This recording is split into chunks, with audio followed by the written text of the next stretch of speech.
Welcome to our channel. నమస్తే.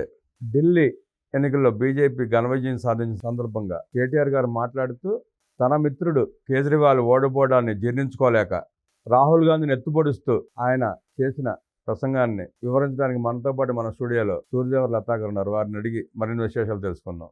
నమస్తే madam. నమస్తే. ఢిల్లీ ఎన్నికల్లో డబుల్ ఇంజిన్ సర్కార్ వచ్చిన సందర్భంగా తన మిత్రుడు ఓడిపోవడాన్ని జీర్ణించుకోలేని కేటీఆర్ గారు రాహుల్ గాంధీని ఎత్తుపొడుస్తూ శుభాకాంక్షలు చెప్పడానికి మీరు ఎట్లా విశ్లేషిస్తారు? అంటే ఇక్కడ మిత్రద్రోహం చేస్తున్నట్టే కనపడుతుంది.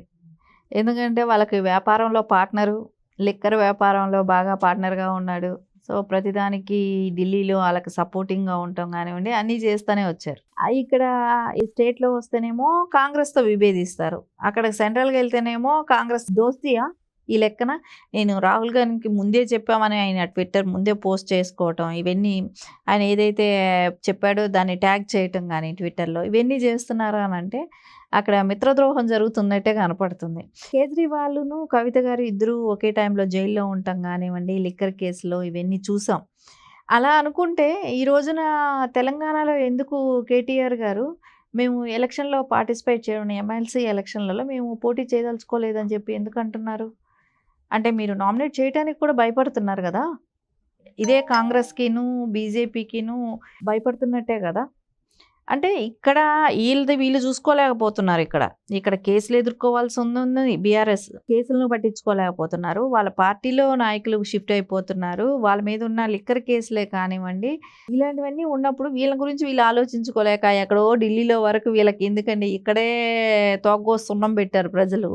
వీళ్ళు ఢిల్లీ వరకు మాట్లాడితే పట్టించుకునేవాడు ఎవరండి? అంటే మమ్మల్ని ఎవరో ఒకళ్ళు గుర్తించాలి, మమ్మల్ని ఎవరో ఒకళ్ళు ఏదో ఒకటి మునిగిపోయే పార్టీ అయిపోయింది, ఇంకా దానిలో ఎవరు ఉండట్లేదు, ఇంకా ఆ పార్టీ మనుగడ కూడా కష్టం అనేది అందరికీ తెలిసిపోయింది.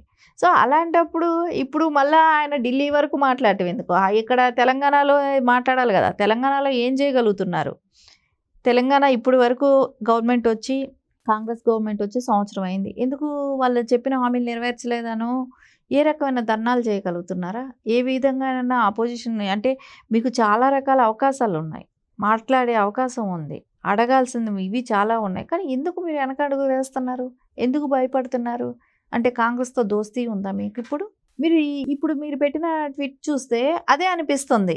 రాహుల్ గాంధీతో దోస్తీ ఉన్నట్టే కనపడుతుంది. ట్వీట్లోనేమో కేజ్రీవాల్ ఓడిపోయిన బాధ వ్యక్తపరుస్తూ రాహుల్ గాంధీని ఎత్తుపడుస్తున్నాడు. ఇంకొక మీటింగ్లోనేమో కాంగ్రెస్ని తిడుతూ రేవంత్ రెడ్డిని విమర్శిస్తూ మాట్లాడుతున్నాడు. రెండు సందర్భాలను ఎట్లా చూస్తారు? నాకు అనిపిస్తుంది రేవంత్ రెడ్డి గారితో పర్సనల్ విభేదం లాగా అనిపిస్తుంది, కాంగ్రెస్తో దోస్తీ ఉన్నట్టు అనిపిస్తుంది. ఎందుకంటే ఇప్పటి వరకు కూడా ఇక్కడ ఏదైతే కేసులు అయితే ఉన్నాయో అవి ముందుకు సాగట్లేదు. ఇక్కడ ఏం చేయగలుగుతున్నారు? కాళేశ్వరం ప్రాజెక్టులో అవకతవకలు జరిగాయనేది ఫ్రమ్ ద బిగినింగ్ నుంచి అపోజిషన్ ఏదైతే అప్పుడు కాంగ్రెస్ ఉండిందో వాళ్ళు చెప్తూనే వస్తున్నారు. కానీ ఎందుకు ఇప్పటి వరకు అది ముందుకు తీసుకెళ్ళలేకపోతున్నారు? అంటే రాహుల్ గాంధీతో దోస్తీ పెట్టుకున్నారా ఏమైనా కేటీఆర్ గారు? అందుకనే ఇక్కడ ఆ కేసులు ముందుకు నడవట్లేదా? లిక్కర్ కేసు అట్లాగే అవుతుంది. ఇక్కడ ఫోన్ ట్యాపింగే తీసుకోండి, ఆ రేసింగ్ కేసులు కానివ్వండి, ఏది తీసుకున్నా కూడా అన్నీ మందగడుగా సాగుతున్నాయి, ఏది ముందుకు వెళ్ళట్లేదు. కానీ రేవంత్ గారితో మటుకు వాళ్ళకు వైరం ఉన్నట్టే కనపడుతుంది. రేవంత్ రెడ్డి గారితో వ్యక్తిగత ద్వేషం తప్ప కాంగ్రెస్ అంటే ప్రేమని అంటారు. అదే కనపడుతుంది ఇక్కడ స్పష్టంగా, అదే మనకు తెలుస్తుంది కూడా. అంటే నేషనల్ వైజ్ వచ్చినప్పుడు కాంగ్రెస్ కావాల్సి వస్తుంది వాళ్ళకి, ఇక్కడికి వచ్చినప్పుడు లోకల్లో వచ్చినప్పుడు కాంగ్రెస్తో రేవంత్ రెడ్డి గారు కాకుండా సీఎం ఇంకొకళ్ళు ఎవరైనా అయితే ఈ మాత్రం కూడా ఉండదేమో. అంటే ఇక్కడ ఇంటర్నల్ కొన్ని సింక్ అవుతున్నాయి వీరి విషయాలన్నీ కూడా. చూడండి, వాళ్ళు ఎక్కడ విభేదించట్ల కాంగ్రెస్ గవర్నమెంట్ని. సో పాలిష్గా వెళ్ళిపోతున్నారు.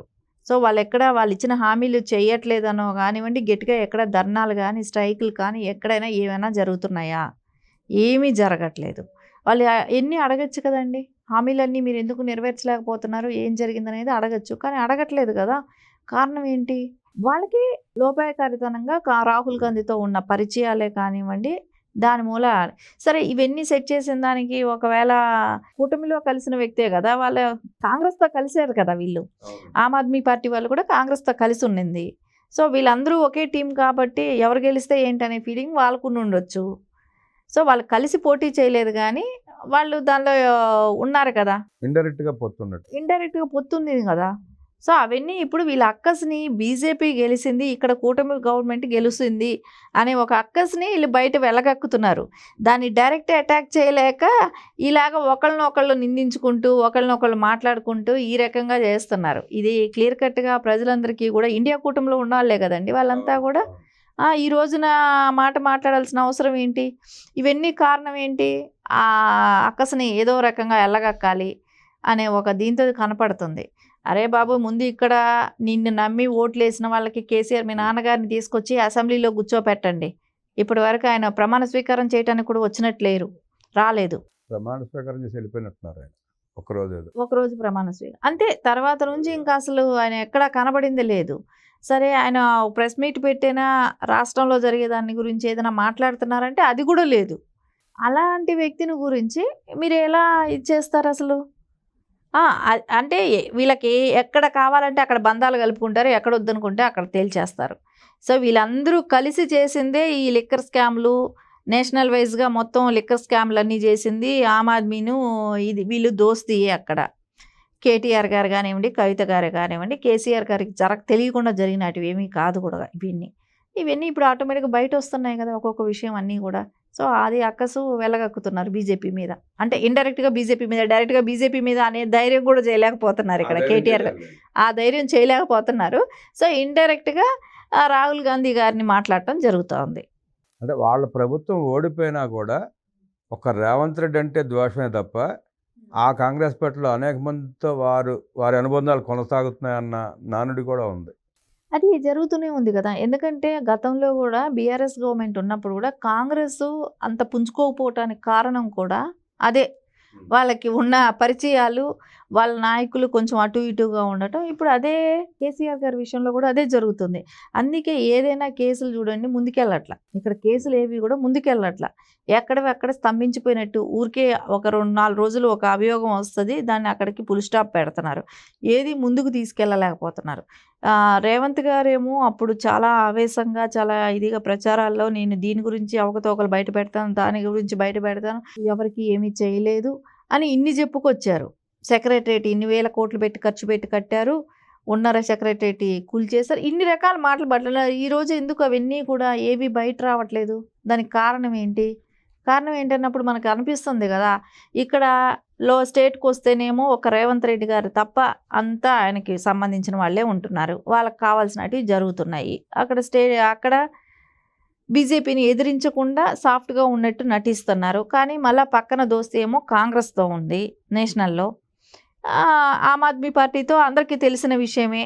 కలిసి జైలుకి వెళ్ళిన వాళ్ళు, కలిసి వ్యాపారాలు చేసిన వాళ్ళు, ఇది ఖచ్చితంగా మనకు అందరికీ తెలిసిన విషయం. కాబట్టి ఈ రోజున అందరూ కూడా ఈ కేసీఆర్ గారు పెట్టిన ట్వీట్ చూస్తే నవ్వుకోవటం తప్ప దానిలో ఏమీ జెన్యున్గా ఏదీ కనపడటం లేదు.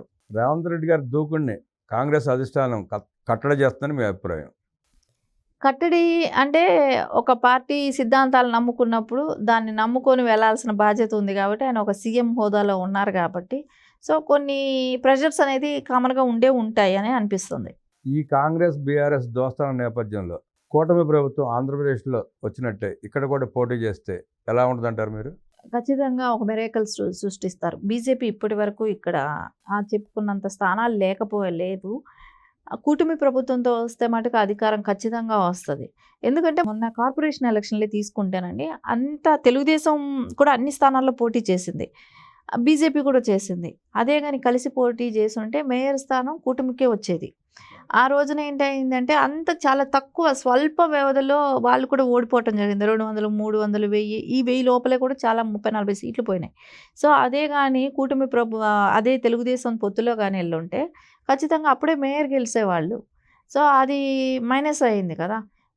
అట్లాగా లేకుండా కూటమితో కలిసి వెళ్తే మటుకు మంచి రిజల్ట్స్ అయితే వస్తాయి. హైదరాబాద్ సిటీలో టీడీపీకి బలం ఉంది, బీజేపీకి బలం ఉంది. అలాగే తెలంగాణ గ్రామీణ ప్రాంతాల్లో టీడీపీకి మంచి ఆదరణ ఉంది, వాళ్ళకి ఆదరణ ఉంది. ఖమ్మం జిల్లా తీసుకున్నా, నల్గొండ తీసుకున్నా, నిజామాబాద్ తీసుకున్నా, వరంగల్ తీసుకున్నా ఇవన్నీ కూడా అన్ని చోట్ల కూడా వరకు ఇవైతే ఎక్కువ స్థానాలు శాసించే అవకాశాలు ఉన్నాయి. కూడా తెలుగుదేశంకి బాగా ఉంది కాబట్టి ఖచ్చితంగా కలిసి పోటీ చేస్తే మటుకు కూటమి ప్రభుత్వమే అధికారంలోకి వస్తుంది. బీజేపీ టీడీపీకి తోడు జనసేన కూడా కలిస్తే ఇక్కడ అద్భుత విజయం సాధిస్తుందని చెప్పి మీ ఉద్దేశం?